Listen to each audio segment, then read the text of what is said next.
प्रधानमंत्री नरेंद्र मोदी ने आज मध्य प्रदेश के रायसेन में आयोजित किसान महासम्मेलन को वर्चुअल माध्यम से संबोधित किया। प्रधानमंत्री ने किसानों की सबसे बड़ी चिंता न्यूनतम समर्थन मूल्य यानी एमएसपी को लेकर एक बार फिर कहा कि एमएसपी न तो बंद होगी और न ही खत्म होगी। अगर हमें एमएसपी हटानी होती तो स्वामीनाथन कमेटी की रिपोर्ट लागू ही क्यों करते भाई। ये हमारी सरकार एमएसपी को लेकर इतनी गंभीर है कि हर बार बुवाई से पहले एमएसपी की घोषणा करती है। अगर कानून लागू होने के बाद भी एमएसपी की घोषणा हुई, एमएसपी पर सरकारी खरीदी हुई, उन्हीं मंडियों में हुई, तो क्या कोई समझदार इस बात को स्वीकार करेगा कि एमएसपी बंद हो जाएगी। और इसलिए मैं कहता हूं, इससे बड़ा कोई झूठ नहीं हो सकता, इससे बड़ा कोई षड्यंत्र नहीं हो सकता। और इसलिए मैं देश के प्रत्येक किसान को ये विश्वास दिलाता हूं कि पहले जैसे एमएसपी दी जाती थी वैसे ही दी जाती रहेगी। एमएसपी न बंद होगी न समाप्त होगी। प्रधानमंत्री ने कहा कि हमारी सरकार एमएसपी को लेकर इतनी गंभीर है कि हर बार बुआई से पहले ही एमएसपी की घोषणा करती है, जिससे किसानों को फायदा मिलता है। पिछली सरकार के समय गेहूं पर एमएसपी थी 1400 रुपये प्रति क्विंटल। हमारी सरकार प्रति क्विंटल गेहूं पर 1975 रुपये एमएसपी दे रही है। पिछली सरकार के समय धान पर एमएसपी थी 1310 रुपये प्रति क्विंटल। हमारी सरकार प्रति क्विंटल धान पर करीब 1870 रुपये एमएसपी दे रही है।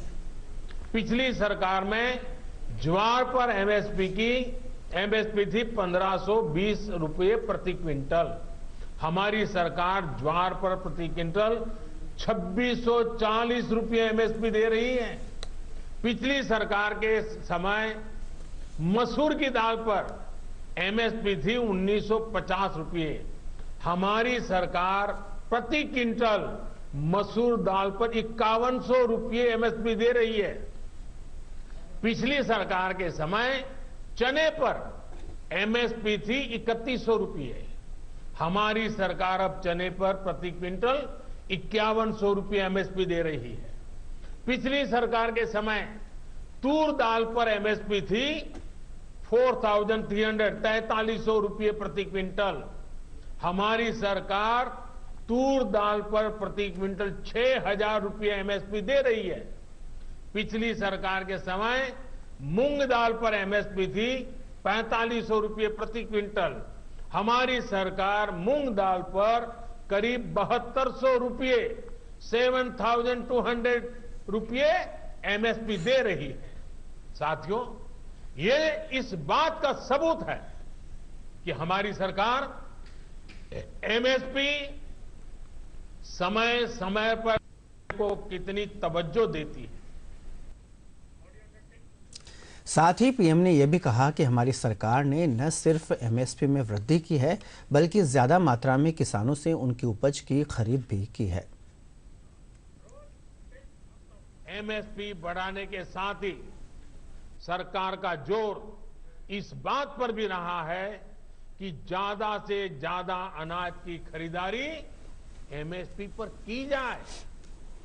पिछली सरकार ने अपने 5 साल में किसानों से लगभग 1700 लाख मैट्रिक टन धान खरीदा था।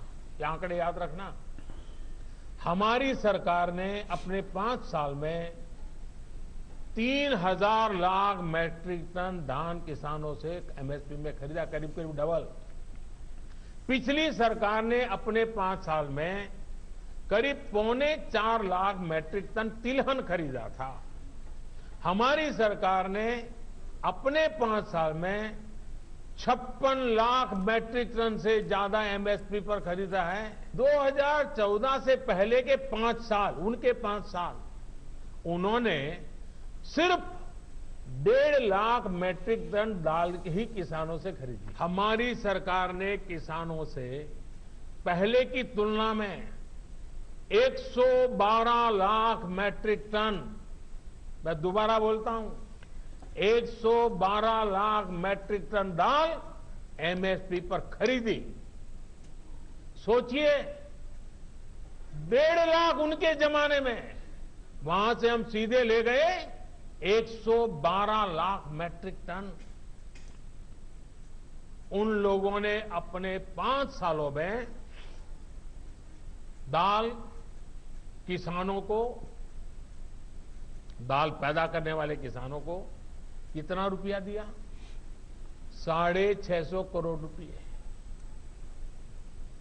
हमारी सरकार ने क्या किया? हमने करीब करीब 50,000 करोड़ रुपए दाल पैदा करने वाले किसानों को दिया। प्रधानमंत्री ने कहा कि नए कृषि सुधार कानून का किसानों को लाभ मिलना शुरू हो गया है। वहीं पीएम ने कृषि सुधार से जुड़े एपीएमसी कानून पर फैलाए जा रहे झूठ पर कहा कि हमने किसानों को आजादी दी है और उन्हें अपनी फसल बेचने का विकल्प दिया है। हाल ही में एक जगह पर धान पैदा करने वाले किसानों ने मिलकर एक चावल कंपनी के साथ समझौता किया है। इससे उनकी आमदनी 20% बढ़ी है। एक और जगह पर आलू के 1000 किसानों ने मिलकर एक कंपनी से समझौता किया है। इस कंपनी ने उन्हें लागत में 35% ज्यादा की गारंटी दी है। एक और जगह की खबर में पढ़ रहा था, जहां एक किसान ने खेत में लगी मिर्च और केला सीधे बाजार में बेचा तो उसे पहले से 2 गुनी कीमत मिली। आप मुझे बताइए, देश के प्रत्येक किसान को ये लाभ, ये हक मिलना चाहिए या नहीं मिलना चाहिए? किसानों को सिर्फ मंडियों से बांधकर बीते दशकों में जो पाप किया गया है, ये कृषि सुधार कानून उसका प्रायश्चित कर रहे हैं।